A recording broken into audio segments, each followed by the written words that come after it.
우리는 지난주에 이 본문의 말씀 바로 위에 있는 우리 두 개의 말씀을 가지고 생각의 필터에 대한 이야기를 함께 나누었어요. 그 말씀이 이 8절 말씀이었는데 우리 8절 말씀 한번 읽어보도록 하겠습니다. 그토록 형제들아 무엇이든지 참되며 무엇이든지 경건하며 무엇이든지 옳으며 무엇이든지 정결하며 무엇이든지 사랑받을 만하며 무엇이든지 칭찬받을 만하며 무슨 덕이 있든지 무슨 기림이 있든지 이것들을 생각하라. 아멘. 무엇이든지 6개의 단어가 있었고요, 무슨 일을 만나든지 2개가 있었어요. 그러니 우리에게 주어진 모든 상황, 모든 아픔, 모든 환경 속에서 우리 안에 어떤 생각을 집어넣을 때 우리는 이 8가지 필터로서 무엇이든지 간에 생각을 해야 된다라는 말씀을 나눴습니다. 한 주간 그렇게 사셨습니까? 어떤 일을 만나든지 간에 무슨 일을 만나든지 간에 내 안에 들어오는 생각을 조심하여 이 8가지 생각으로 걸러낼 수만 있다면 우리의 인생을 정말 주 안에서 행복한 인생을 살아가게 되는 줄 믿습니다. 그러니 사랑하는 성도 여러분, 이 8절의 말씀을 여러분의 생각의 필터로 날마다 사용할 수 있기를 축복합니다. 인생 관리는 결국 생각 관리입니다. 우리의 생각을 어떻게 하느냐에 따라서 우리 인생의 방향은 완전히 달라지게 되는 것이죠. 생각의 고도가 높으면 높을수록 인생은 더욱더 높아지는 인생을 살아가게 되는 줄 믿습니다. 어떤 비행사가 있었어요. 작은 경비행기를 운행하고 있는데 바다를 건너가고 있었습니다. 한참을 건너가고 있는데 엔진 쪽에서 이상한 소리가 나기 시작했어요. 바스락바스락 무언가 전선을 긁는 듯한 소리가 들렸습니다. 너무 놀랐어요. 그 가운데 비행기가 추락할까봐 너무 두려웠는데 가만히 소리를 들어보니까 아마도 쥐 한 마리가 탄 듯한 느낌이 들었습니다. 근데 그 쥐가 타서 전선을 좀 더 갉아먹으면 어떻게 되겠어요? 바다 한가운데서 추락할 수가 있겠죠.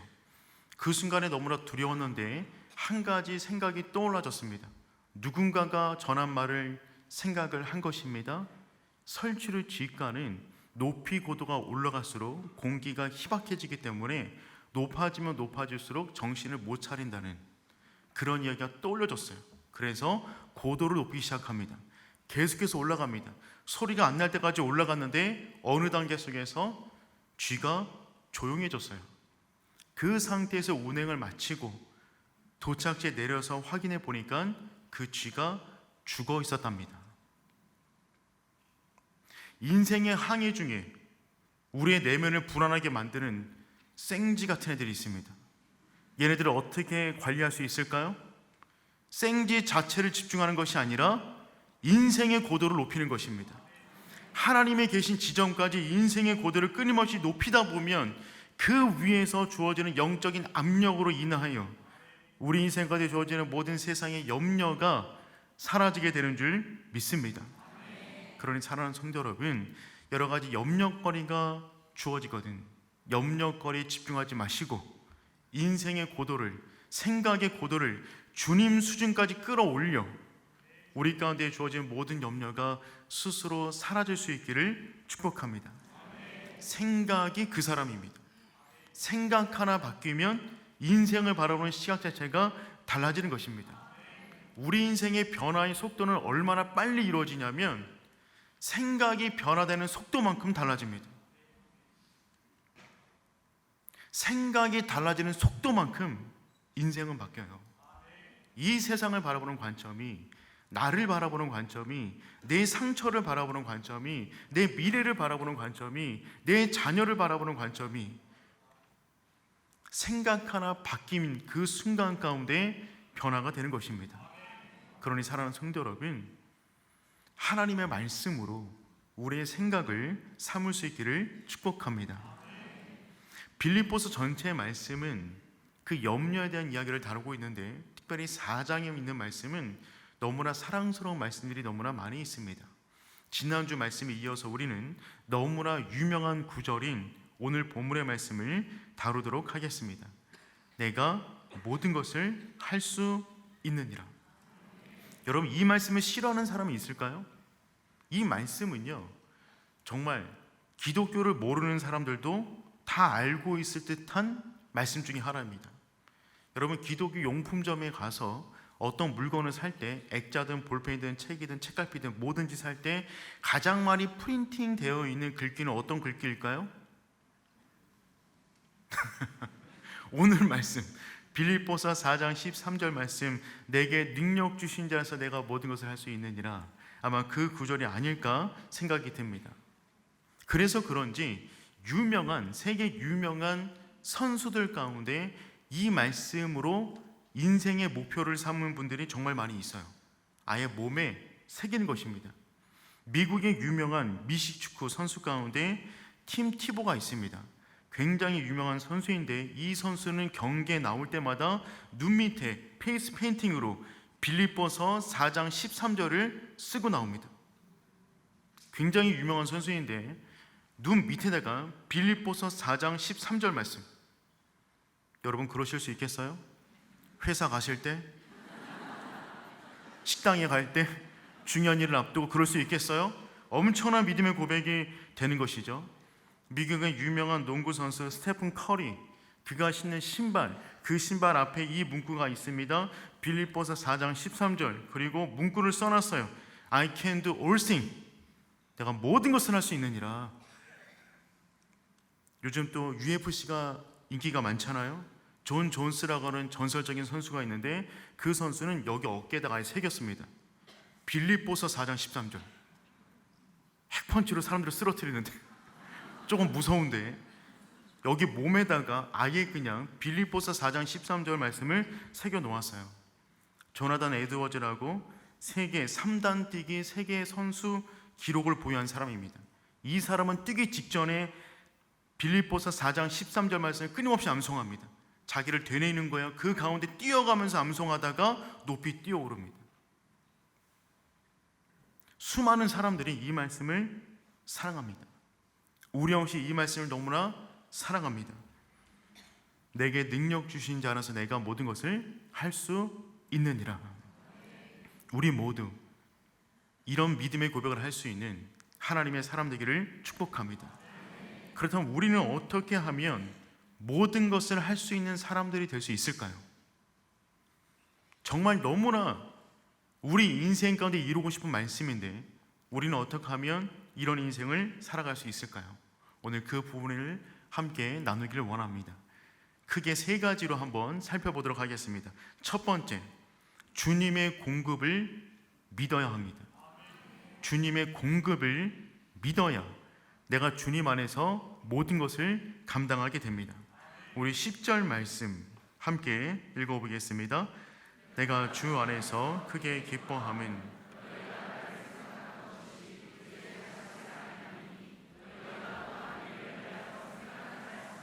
기회가 없었느니라. 아멘. 바울이 빌립보서를 기록하고 있습니다.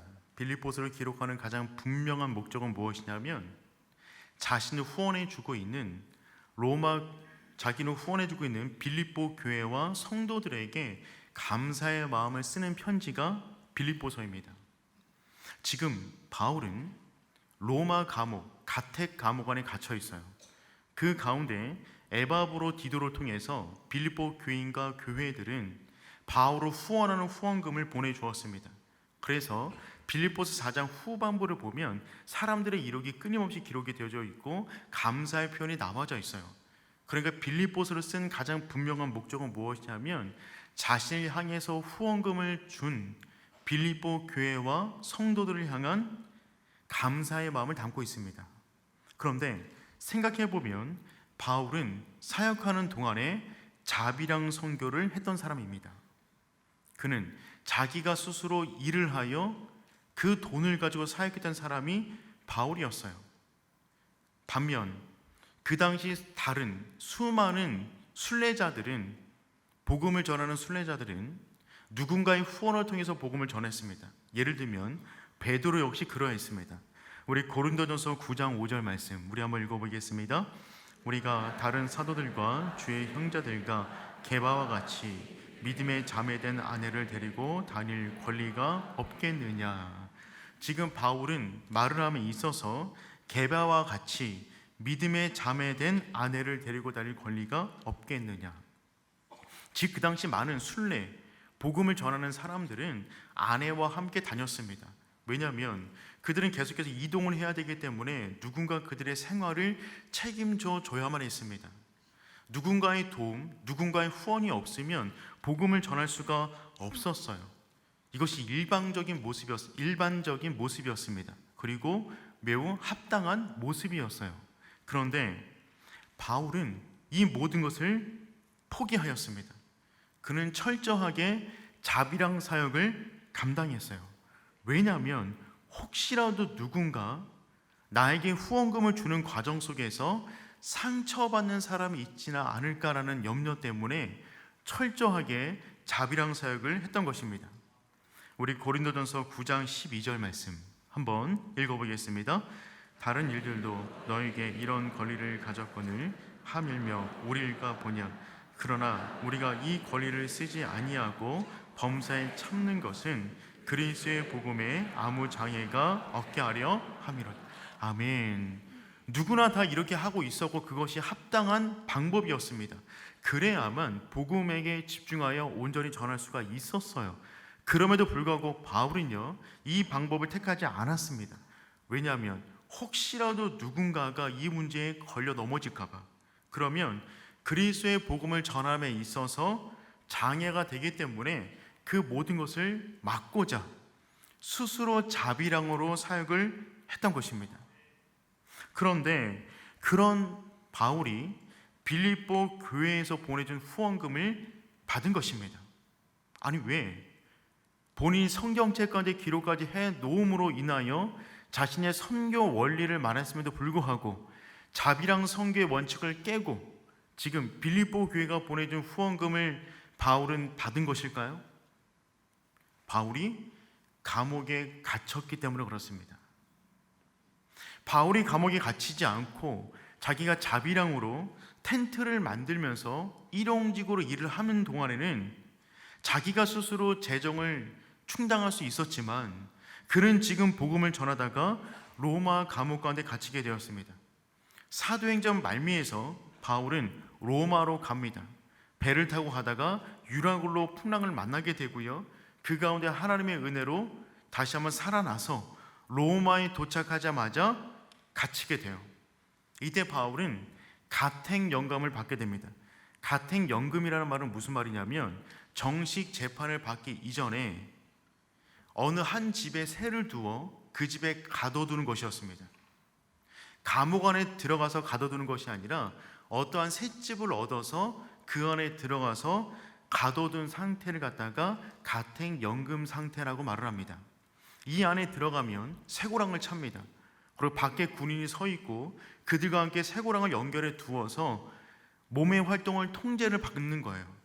생활의 감시를 받는 것입니다. 하지만 감옥에 갇힌 것보다는 보다 자연스럽게 생활할 수 있는 단계가 2단계였어요. 그런데 이때 얻은 셋집에 대한 모든 비용은 본인이 부담하는 것입니다. 의식주 문제 역시 본인이 부담하는 것이었어요.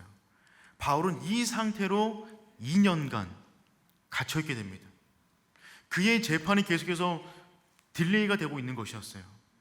늦춰지다 보니까 계속해서 집에 내야 되는 렌트비가 계속해서 올라가게 되고 생활비용이 올라가게 되었습니다.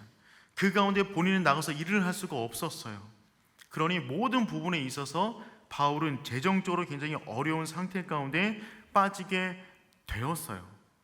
이 상황에서 갑자기 빌립보 교회와 성도들이 그동안에 바울에게 후원금을 보내지 않았는데 후원금을 보내준 것입니다. 우리 10절 말씀 함께 다시 한번 읽어보겠습니다. 내가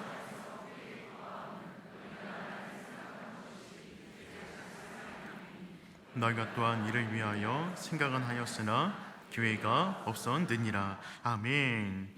바울은 빌립보 교회의 후원금을 표현할 때 이렇게 표현했습니다. 이제 다시 싹이 나미니. 너희가 나를 생각하던 그 마음이 이제 다시 싹이 났다라는 것입니다. 여러분, 빌립보 교회는 어떻게 세워졌습니까? 바울이 아시아로 가려고 했는데 마게도냐 사람의 환상을 보게 됩니다. 그 환상을 따라서 유럽으로 들어가서 맨 첫 번째 도시인 빌립보에 첫 번째 교회를 세운 것이 빌립보 교회였어요. 이곳에서 자주장사 루디아를 만나 그분의 집에서 최초의 빌립보 가정교회가 시작되었습니다. 이곳에서 복음을 전하다가 감옥에 갇히게 되었고, 바울과 실라가 그 감옥에서 찬양과 기도를 올려 기적적으로 옥문이 열리는 사건을 경험했던 장소가 이 빌립보 교회가 되는 것입니다. 그러니까 이 빌립보 교회와 성도들은 바울과 뗄래야 뗄 수가 없는 영적 친밀한 관계를 맺은 관계들이었어요. 그럼에도 불구하고 바울의 선교 원칙이 자비랑 선교였기 때문에 빌립보 교회와 성도들은 바울에게 후원금을 전달하지 않았습니다. 그런데 바울이 가장 힘들고 어려운 시간을 보낼 때, 그가 밖에서 자비랑 사역을 할 수 없고 갇혀있는 그 동안에 빌립보 교인들의 마음 가운데 바울을 향한 생각의 싹이 올라오기 시작한 것입니다. 마치 추운 겨울을 뚫고 새로운 새싹이 올라오듯이 바울과 빌립보 교회 간에 어떤 관계도 없었음에도 불구하고 그들 안에 바울을 향한 생각의 싹이 올라오기 시작했다는 것입니다. 그리고 그 생각을 따라 그들이 바울을 향한 후원금을 전달했을 때 바울은 그 로마에서 가택연금 상황 가운데 2년간 주의 은혜로 살게 되고 그 안에서 옥중서신 4권을 쓰게 됩니다. 그러니까 사랑하는 성도 여러분, 여러분이 기도하는 중에, 여러분이 말씀을 보는 중에, 여러분이 무엇인가를 하던 중에 하나님께서 혹시 여러분 마음 가운데 누군가를 향한 생각의 싹을 띄우셨다면 그것을 짓밟지 않기를 축복합니다. 혹시 그 순간이 하나님이 그 영혼을 살리기 위하여 그를 위한 빌립보 교인으로서 여러분을 쓰고 계시는 순간이 되는 줄도 모르기 때문에 그렇습니다. 하나님은 항상 사람을 통하여 역사하십니다. 누군가 사람을 통해서 역사하세요. 그런데 그 쓰임받았던 모든 사람들의 공통점은 무엇이냐면 하나님이 그들 가운데 문득 떠오르게 하셨던 그 생각을 무시하지 않았다는 것입니다. 그 생각을 따라 순종했을 때 그 사람의 작은 순종이 하나님의 위대한 사역을 이루는 마중물이 되었던 것이죠. 고아들의 아버지로 알려진 조지 뮬러 목사님이 계십니다. 이분은 평생 5만 번 기도 응답을 받은 것으로 알려져 있어요. 조지 뮬러는 젊은 시절에 아버지의 그 돈을 훔쳐 쓰는 그런 못된 아들이었습니다. 술과 도박에 빠져서 불량 청소년으로 지냈어요. 그러던 어느 날 대학 시절 캠퍼스에서 복음을 전하는 목사님을 통하여 하나님을 만납니다.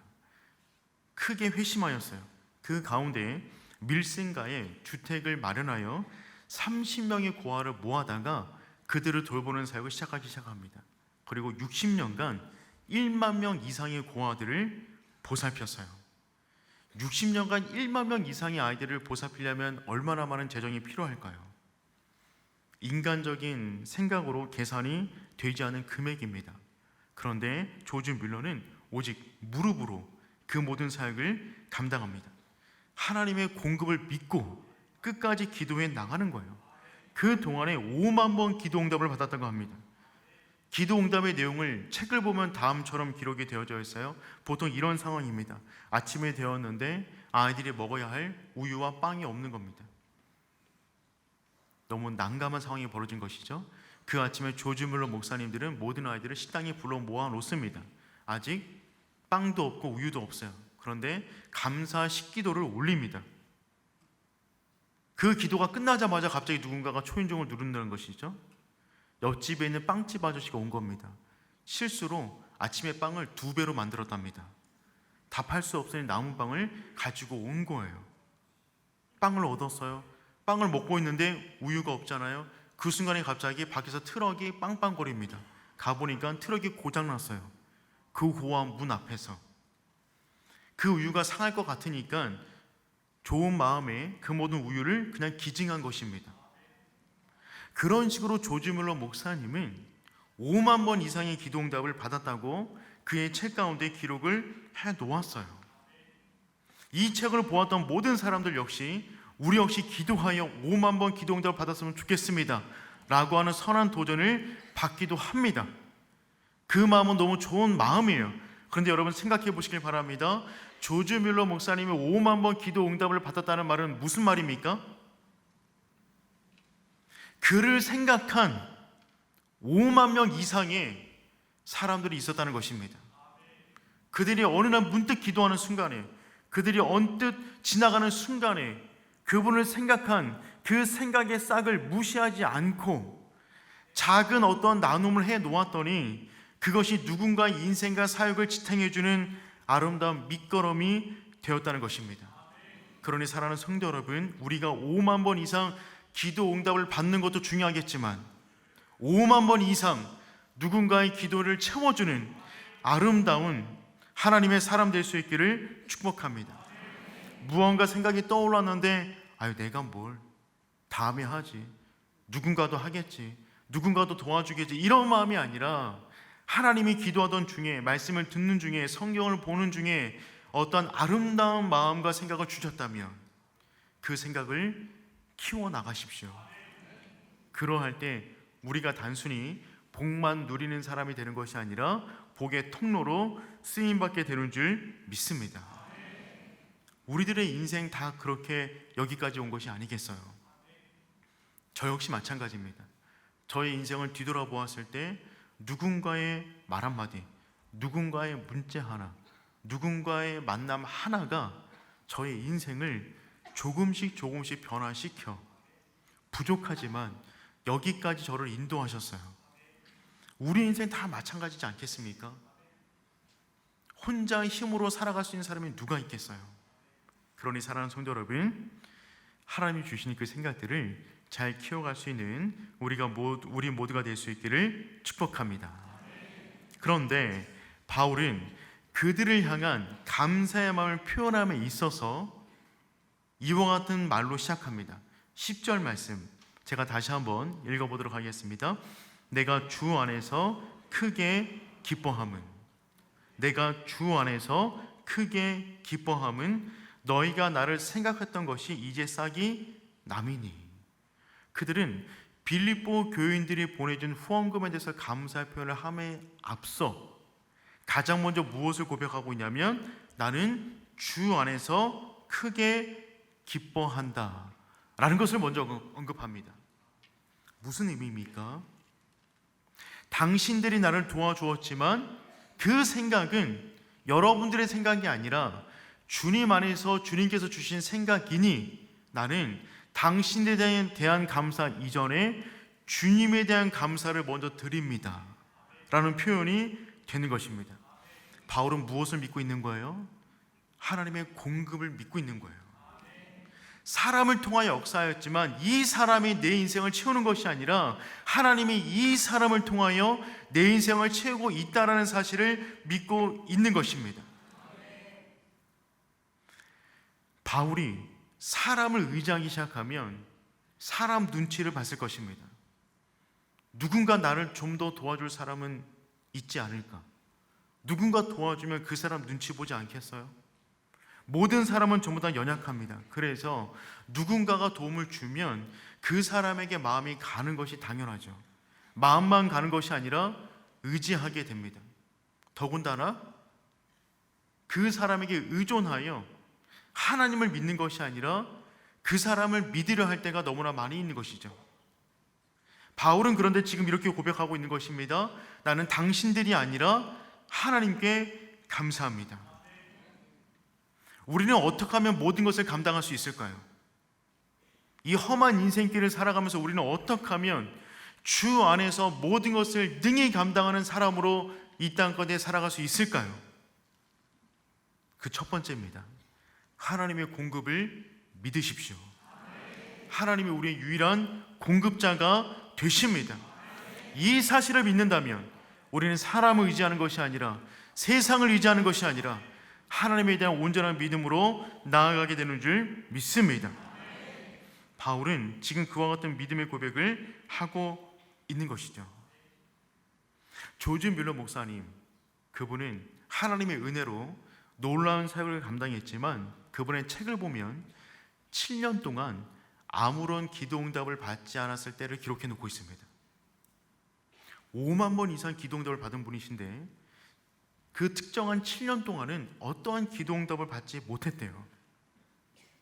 그 기간이 너무 힘들었답니다. 그래서 곰곰이 생각하게 되었어요. 이때 무슨 일이 있었는가? 생각해 보니까 그때 어떤 일이 있었냐면 자기 살기 너무 바빴어요. 사람 만나느라 너무 분주한 시간을 보냈다고 합니다. 그 시간을 깨닫고 난 뒤에 조지 뮬러 목사님은 사람과의 모든 만남을 뒤로 하고 하나님과의 깊은 교제 시간으로 들어갑니다. 시간을 정하여 매일 3시간씩 기도하며 성경 보는 시간을 따로 떼기 시작합니다. 매일 3시간의 시간을 기도하고 성경 보는 시간으로 잡아놓은 것이죠. 그래서 그는 그 이후에 성경을 200번 이상 읽게 됩니다. 조지 뮬러 목사님은 기도의 사람으로 알려져 있는데 기도의 사람 이전에 성경의 사람이었어요. 그분의 모든 기도를 보면 그 이후에 모든 기도 내용이 성경 말씀의 내용이 됩니다. 내 입을 크게 열라 내가 채우리라 내 일을 염려하지 말라 하나님은 고아들의 아버지이시며 이와 같은 말씀을 끊임없이 암송하며 그의 기도의 시간을 끊임없이 채워 나가는 것입니다. 그는 그렇게 93세까지 살면서 5만 번 이상의 기도 응답을 받은 노트를 기록해 놓았어요. 그 책 안에 다음과 같은 문장이 기록되어져 있습니다. 걱정의 시작은 믿음의 끝이요 참 믿음의 시작은 걱정의 끝이다. 사랑하는 성도 여러분, 진정한 믿음으로 걱정을 끝낼 수 있기를 축복합니다. 하나님의 공급을 믿으십시오. 그럴 때 우리는 세상이 감당하지 못하는 모든 것을 감당하는 하나님의 사람이 될 줄 믿습니다. 두 번째, 오늘 말씀은요, 자족에 대해서 말을 하고 있습니다. 모든 상황을 감당하는 일체의 비결을 배우라 는 것을 권면하고 있어요. 11절 말씀 우리 함께 읽어보겠습니다. 내가 궁핍함으로 말하는 것이 아니니라 자족하기를 배웠노니. 아멘. 바울은 빌립보 교인들에게 감사의 표현을 쓰는 데 있어서 자족에 대한 이야기를 하고 있어요. 나는 어떠한 형편에 애든지 자족하기를 배웠노니. 여러분 지금 감사에 대한 표현을 하고 있는데 왜 갑자기 자족에 대한 이야기를 하고 있을까요? 당신들이 나에게 도움을 준 것은 정말 감사하지만 정말 고맙지만 저는 모든 상황을 감당할 수 있는 일체의 비결을 배웠습니다. 저는 자족할 줄 아는 사람입니다 는 것을 말을 하고 있어요. 즉 무슨 이야기를 하고 있는 것이죠? 당신들이 나에게 준 후원금은 너무 감사하지만 저는 이와 같은 궁핍과 배고픔도 견딜 수 있는 자족을 배웠습니다. 그것을 지금 말을 하고 있는 것입니다. 그는 도움을 받고 있지만 당당해요. 누군가의 도움이 필요한 사람이지만 그 도움이 없어도 나는 주님 안에서 자족할 수 있습니다라는 고백을 지금 하고 있는 것입니다. 여러분, 누가 내게 능력 주신 자 안에서 모든 것을 감당할 수 있습니까? 모든 상황에서 자족할 수 있는 사람입니다. 모든 상황에서 그리스도 안에서 자족하는 사람을 건들 방법은 세상에 없습니다. 오늘 본문에 자족이라는 단어가 핵심 단어인데 그 당시는 자족이라는 가치가 굉장히 중요한 가치로 여겨졌던 시대였습니다. 특별히 자족이라는 의미는 어떤 의미냐면 외부로부터 어떠한 도움도 필요도 없는 완전한 삶의 형태, 내면의 형태를 자족이라고 말하는 것이죠. 현재 있는 것으로 만족할 수 있는 내적인 평화 상태를 자족이라고 말하는 것입니다. 이 자족은 당시 스토아 학파의 굉장히 중요한 가치였어요. 스토아 학파는 사람이 자족을 누릴 수 있으면 그 사람은 완전한 사람이다라고 말을 했습니다. 그런데 이들이 말하는 자족이라는 것은요, 감정의 부인이었어요. 자기 감정의 무시를 통하여 자족의 단계로 갈 수 있다는 것이었습니다. 그들이 쓴 책을 보면 다음과 같은 문장이 등장합니다. 제가 한번 읽어보겠습니다. 컵이나 집안 용품으로 시작해 보세. 그것이 깨졌을 경우 상관없어 라고 말하는 걸세. 말이나 애완견으로 가보세. 그것에게 무슨 일이 일어날 경우 상관없어 라고 말하는 것일세. 자네 자신에게 가보세. 어떤 식으로든 자네가 다치거나 상처를 입었을 경우 상관없어 라고 말하는 것일세. 이러한 연습을 충분히 오랫동안 하고 충분히 연습한다면 자네는 가장 가깝고 친한 사람이 고통을 당하거나 죽는 것을 보게 되더라도 상관없어 라고 말하게 되는 경지에 이르게 될 걸세. 즉 이들이 말하는 자족이라는 것은 자기 감정의 부인을 통하여 상관없어 라고 말하는 훈련을 통하여 자기에게 주어진 모든 고통을 상관없도록 생각하도록 만드는 것이었습니다. 이런 것으로 자족을 이룰 수 있을까요? 이거는 또 다른 의미의 자포자기가 되는 것이죠. 성경에서 말하는 자족은 이런 것이 아닙니다. 성경에서 말하는 자족은 무소유도 아니에요. 어느새 우리나라 가운데 유행하고 있는 소확행도 아닙니다. 그냥 작은 것에 만족하자 이런 것도 아닙니다. 성경에서 말하는 자족은 어떤 것이냐면 하나님으로 만족한 상태를 말하는 것입니다. 이 시대가 말하는 자족이라는 것은요, 자급자족이에요. 자급자족은 무엇입니까? 그 중심이 나에게 있어요. 자급자족이란 내 안에서 자족의 조건을 찾는 것입니다. 내 마음과 내 생각과 내 형편 속에서 자족의 형편을 찾는 것이 자급자족이 되는 것이죠. 나 스스로 내 인생에 만족해 라고 여기며 살아가는 것입니다. 그런데 이것은 성경이 말하고 있는 자족이 아니에요. 성경이 말하는 자족은 무엇이냐면 신급자족입니다. 자급자족이 아니라 신급자족이 되는 것이죠. 자족의 이유와 근거가 내 안에 있는 것이 아니라 하나님 안에서 발견하는 것입니다. 내가 하나님 안에 있기 때문에, 그분의 공급을 믿기 때문에, 그분의 사랑을 믿기 때문에, 그분이 나에게 허락한 모든 환경 속에서 나는 만족합니다 라고 하는 고백을 드리는 것이 신급자족이 되는 것입니다. 청교도 신학자인 제레미 버러우스가 있습니다. 이분이 쓴 책 가운데 이런 글귀가 있습니다. 자족의 비밀은 하나님 안에서 충분함을 누리는 것이다. 하나님은 충분하십니다. 하나님 안에서 충분함을 누리는 사람이 내 인생의 어떤가 상관없이 자족을 누릴 수가 있다는 것입니다. 사랑하는 성도 여러분, 하나님은 넉넉하십니다. 그분은 풍성하십니다. 우리 인생을 향한 계획이 있으십니다. 이를 믿는다면 우리는 모든 것을 감당하게 되는 줄 믿습니다. 저희 교회가 우간다 선교를 하고 있는데, 제가 우간다를 그래서 몇 번 다녀왔는데 갈 때마다 인사를 이렇게 하더라고요. 어떻게 하냐면 한 목사님께서 God is good 그럽니다. 그러면 청중은 뭐라 그러냐면 all the time. 하나님은 선하십니다. 그러면 회중들은 all the time, 항상 그렇습니다. 개인적인 인사말도 그래요. 만났어요?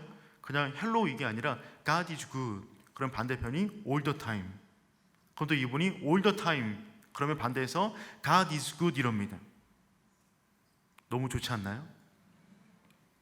우리 한번 해보도록 하겠습니다. God is good all the time. God is good all the time. 아멘.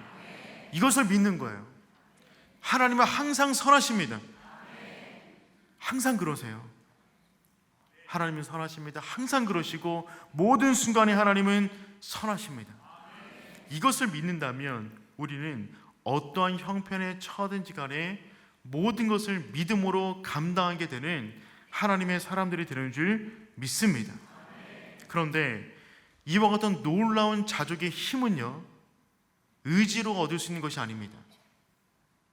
이 자족을 우리가 가질 수 있는 것은 오직 배움으로만 가능합니다. 그래서 오늘 본문의 말씀은 자족을 배웠다는 표현을 2번 쓰고 있어요. 11절 말씀 우리 다시 한번 읽어보도록 하겠습니다. 내가 궁핍함으로 말하는 것이 아니니라. 아멘. 어떠한 형편을 애든지 나는 자족하기를 배웠다. 12절 말씀도 함께 읽어보도록 하겠습니다. 나는 비천에 처할 줄도 알고 풍부에 처할 줄도 알아. 모든 일 곧 배부름과 배고픔과 풍부와 궁핍에도 처할 줄 아는 일체의 비결을 배웠노라. 아멘. 그러니까 이 자족, 신급 자족, 이것은 어떻게 얻을 수가 있는 것이냐면 자기의 어떠함으로 얻을 수 있는 것이 아니라 오직 배움으로만 가능하다는 것입니다. 그러니 사랑하는 성도 여러분, 그 자족을 배울 수 있기를 축복합니다. 자족은 의지로 갖는 것이 아니에요. 결단으로 갖는 것도 아닙니다. 오직 배움으로만 얻을 수가 있어요. 그래서 본문 가운데 배웠다라는 이 표현의 원어로 보면 그 원어의 의미의 어근이 어디에 있냐면 입을 다물다 있어요. 어떤 의미가 있는 것이냐면 유명한 요리사가 요리 비법을 아무에게나 알려주지 않습니다. 수제자에게 알려주는 것이죠. 며느리에게도 알려주지 않는 고추 장맛의 비밀을 누군가에게 알려줄 때는 소근소근 말하는 겁니다. 그리고 그 입을 다물라.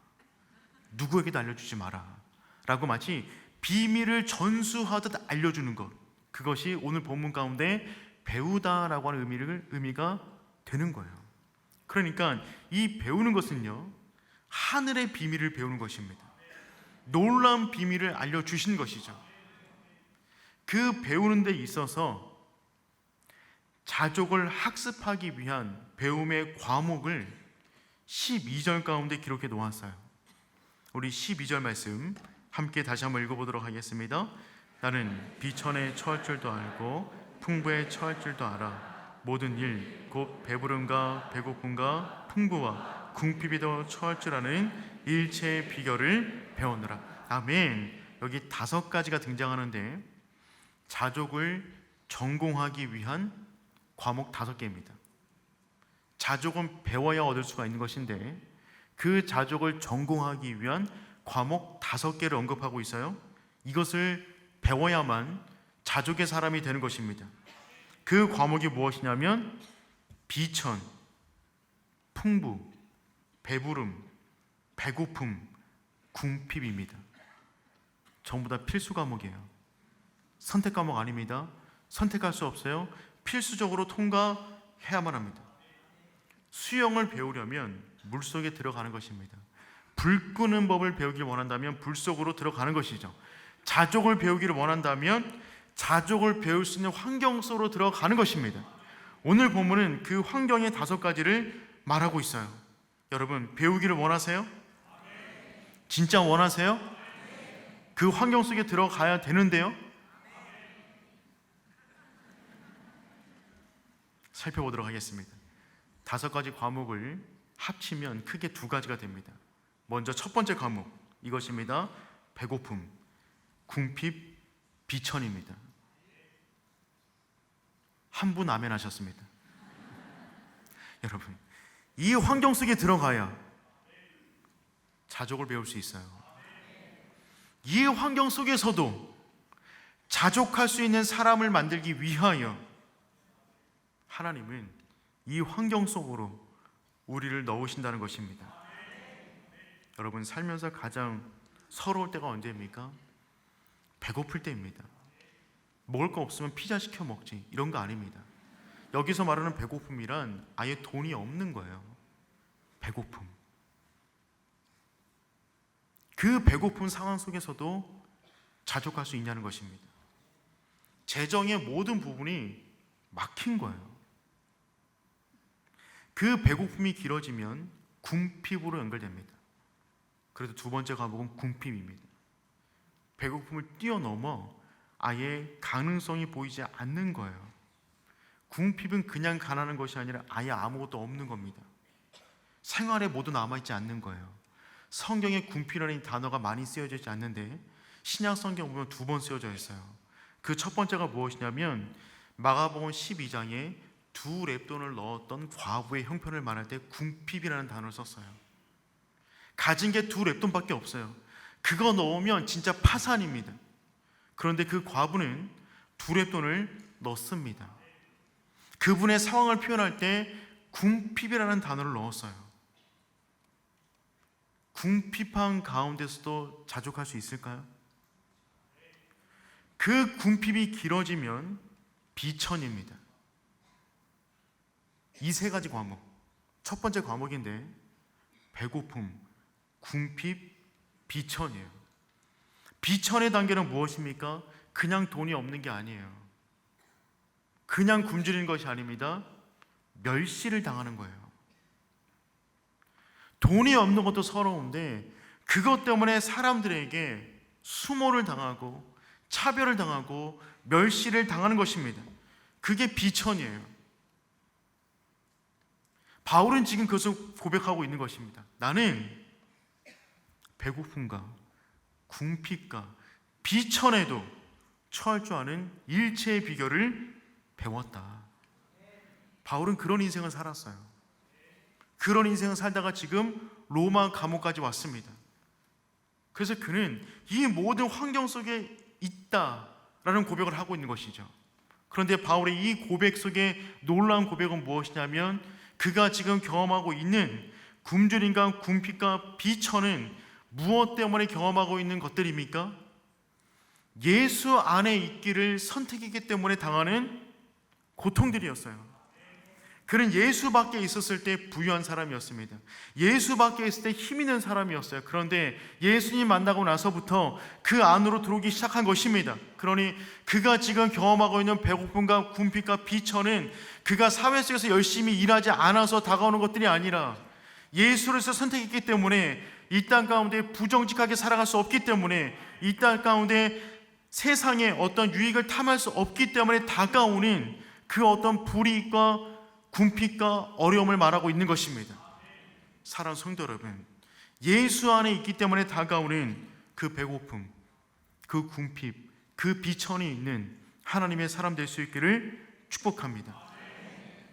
내가 무엇인가 아둥바둥 돈을 더 벌겠다고 그 가운데 무시당하는 비천은 이 비천이 아니에요. 여기서 말하는 비천이란 내가 주를 위하여 복음을 위하여 살아감에 있어서 당하는 그 어떤 불의가 아픔을 말하고 있는 것입니다. 사랑하는 성도 여러분, 이 과목을 통과할 수 있기를 축복합니다. 우리가 선택하여 들어가는 것입니다. 그 상황 속에서 우리는 그 상황도 견디고도 남을 만한 자족의 능력을 배우게 되는 줄 믿습니다. 2번째 과목은 이것입니다. 배부름과 풍부입니다. 배부름과 풍부예요. 바울은 주님을 따라다니면서 늘 배고픈 것만 경험한 것은 아니었어요. 주님 안에 주어지는 풍부와 배부름도 경험했어요. 그는 예수 안에서 부유한 인생을 살았습니다. 그런데 그는 풍부와 배부름 속에서도 신앙을 잃지 않았어요. 그의 신앙은 풍부나 비천이나 상관없었어요. 풍부 속에서도 선명한 믿음의 순도를 지키고 있었습니다. 여러분, 배고픔 속에서 자족을 지키는 게 쉬울까요? 배부름 속에서 자족을 지키는 게 쉬울까요? 예수님을 따르는 데 있어서 내가 굶주릴 때 더 잘 따를 수 있을까요? 풍부할 때 더 잘 따를 수 있을까요? 둘 다 어렵습니다. 우리는 모든 상황이 다 어려워요. 어떤 상황도 우리에게 쉬운 상황은 없어요. 그런데 여러분, 없을 때는요, 그러려니 하고 억지로 자족의 단계로 들어갈 수밖에 없습니다. 그런데 많은데 자족한다, 많은데 내가 그 모든 걸 누리지 않고 예수 그리스도를 위하여 이것들을 나누며 살아간다, 이건 정말 어려운 것입니다. 그래서 사람은 풍부한 가운데 믿음을 잃어버릴 때가 더욱더 많아요. 2025년 11월 25일 얼마 안 된 기사인데 이런 기사가 났어요. 아내 몰래 복권에 당첨된 사람. 갑자기 부러워하시는 분들이 계신 것 같은데, 일본 매체인 골드 온라인에 보도된 신문 기사였습니다. 내용은 다음과 같습니다. 대형 회사에서 정년 퇴직한 한 A씨 66세세요. 이분이 복권에 당첨되었어요. 이분은 근데 원래 도쿄에 거주하고 있는데 이분은 약 282만 원의 연금으로 살고 있었고 회사를 퇴직한 이후에 받은 퇴직금이 2억 5천만 원 정도 있었습니다. 그러니까 전 재산이 2억 5천만 원 퇴직금에 연금으로 받는 280만 원 정도의 돈이 있었어요. 그러다 보니까 아이도 대학을 보내야 되고 가정생활을 꾸려야 되니까 아내분이 엄격하게 지출을 통제했습니다. 커피 하나 사 먹어도 통제했다고 합니다. 그게 너무 서러우고 너무 억울해서 어느 날 동네에서 카페에서 커피를 마시고 복권을 샀는데 당첨돼 버린 거예요.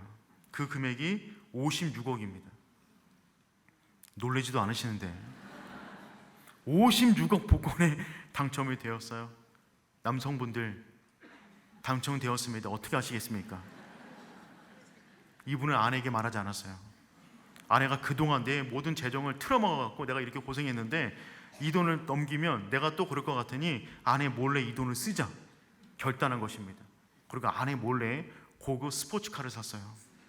그리고 아내 몰래 그 차를 타고 전국을 돌면서 온천을 다니고 호텔을 다니면서 혼자 재밌게 산 겁니다.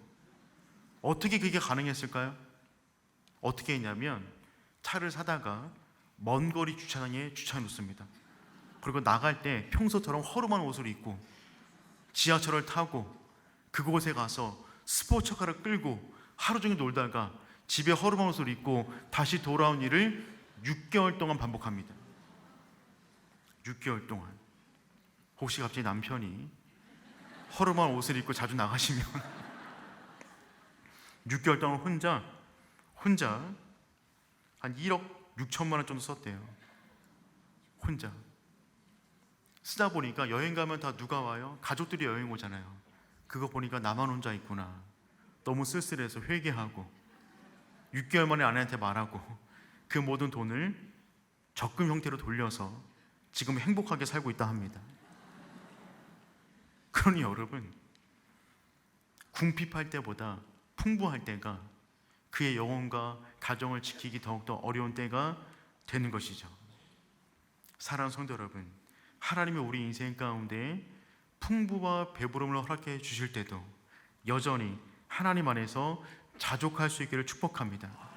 그 배부름이 우리를 무너뜨리는 것이 아니라 그 풍부가 우리로 하여금 세상의 죄를 씻는 곳에 데려가는 것이 아니라 그때에도 여전히 배고플 때랑 똑같이 하나님을 향한 순수한 믿음을 가지고 살아갈 수 있는 우리가 될 수 있기를 축복합니다. 그 모든 5가지 과목은요, 그 상황 속에서 배워서 얻을 수 있는 것입니다. 배워야 돼요. 혹시 지금 그와 같은 과정 가운데 있는 분 계십니까? 배고픔과 궁핍과 비천 속에 계십니까? 여러분, 지금 배우고 있는 중에 있습니다. 하나님이 그 안에서 여러분의 인생과 영혼을 아름답게 빚어 가실 것입니다. 지금 풍부한 가운데 있습니까? 여러분, 그 안에서 자족을 누리십시오. 영혼을 지키십시오. 하나님 뜻 안에서 우리 인생과 시간과 돈 관리를 할 수 있는 우리 모두가 될 수 있기를 축복합니다. 3번째, 오늘 본문이 강조하는 바는 무엇이냐면 예수로 죽고 예수로 살라는 것입니다. 우리가 어떻게 하면 모든 것을 감당할 수가 있습니까? 예수로 죽고 예수로 살아야 그 모든 것을 감당할 수 있게 되는 것이죠. 우리 13절 말씀 함께 읽어보겠습니다.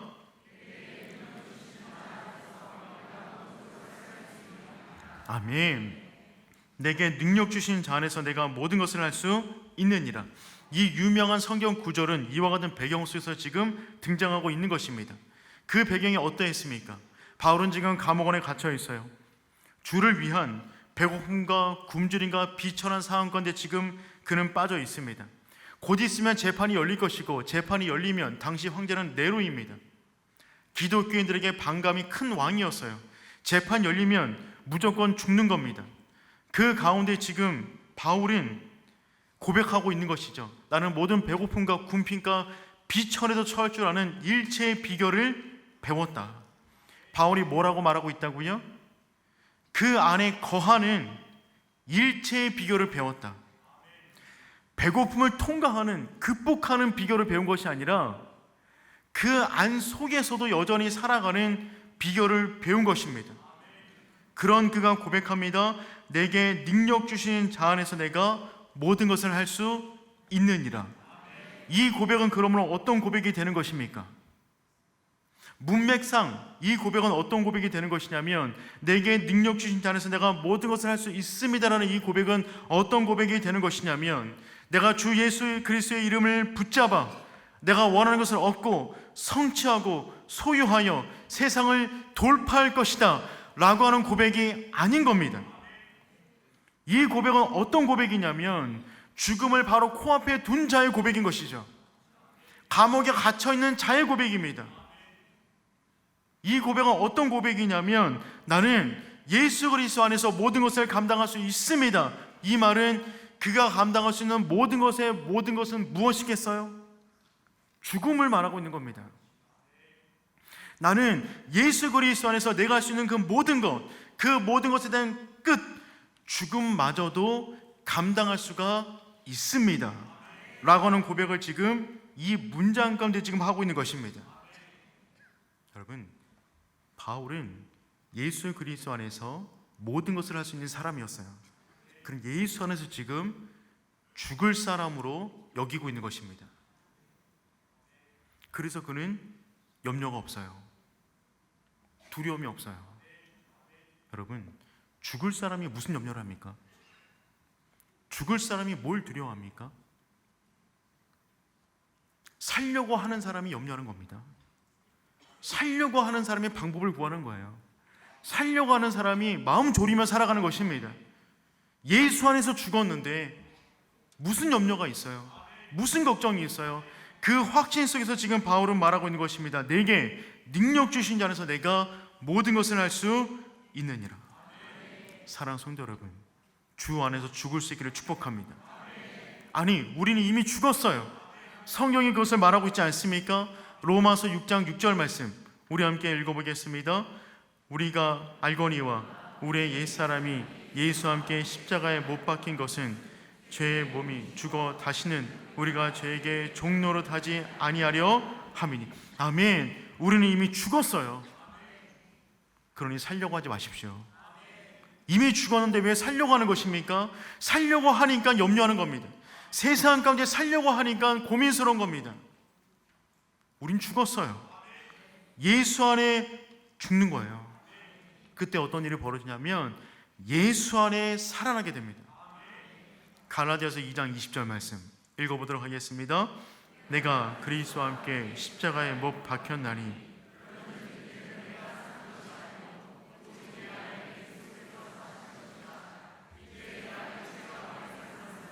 나를 사랑하사 나를 위하여 자기 자신을 버리신 하나님의 아들을 믿는 믿음 안에서 사는 것이라. 아멘. 예수 안에서 죽으면 예수 안에서 살아나게 되는 줄 믿습니다. 그러니 사랑하는 성도 여러분, 이 사람이야말로 모든 것을 감당하는 사람입니다. 세상에서 죽은 사람은요, 세상의 것으로 흔들리지 않아요. 세상에서 죽은 사람은 세상의 것에 유혹당하지 않습니다. 그 사람이 주님 안에서 모든 것을 감당하는 사람이 되는 것이죠. 그래서 빌립보서 안에 성경 구절이 104구절인데 그 빌립보서 104구절 가운데 예수 그리스도를 언급하는 구절이 49절입니다. 다시 말해서 2.5번 구절마다 예수 그리스도를 언급해 놓았어요. 무엇을 말하고 있습니까?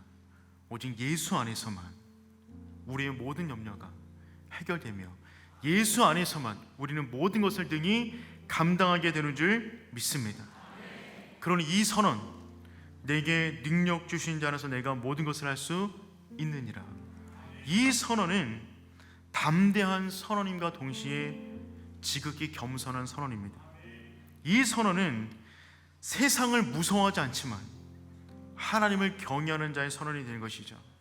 이 선언은 환경에 구애받지 않지만 동시에 주님의 능력 안에 굴복하는 자의 선언이 되는 것입니다. 성도로서 이 세상 가운데 할 수 있는 가장 위대한 선언이 무엇이냐면 내게 능력 주신 자 안에서 내가 모든 것을 할 수 있느니라. 하나님의 공급을 믿는 그 사람, 그가 어떤 상황 가운데 처하든지 간에 자족할 수 있는 그 영혼, 또한 예수 안에서 죽어 예수로 살아가는 그 사람, 그 사람이 세상에게 흔들리겠습니까? 그 사람은 모든 것을 할 수 있는 사람이 되는 줄 믿습니다. 그 사람이 오른의 모든 성도 될 수 있기를 축복합니다.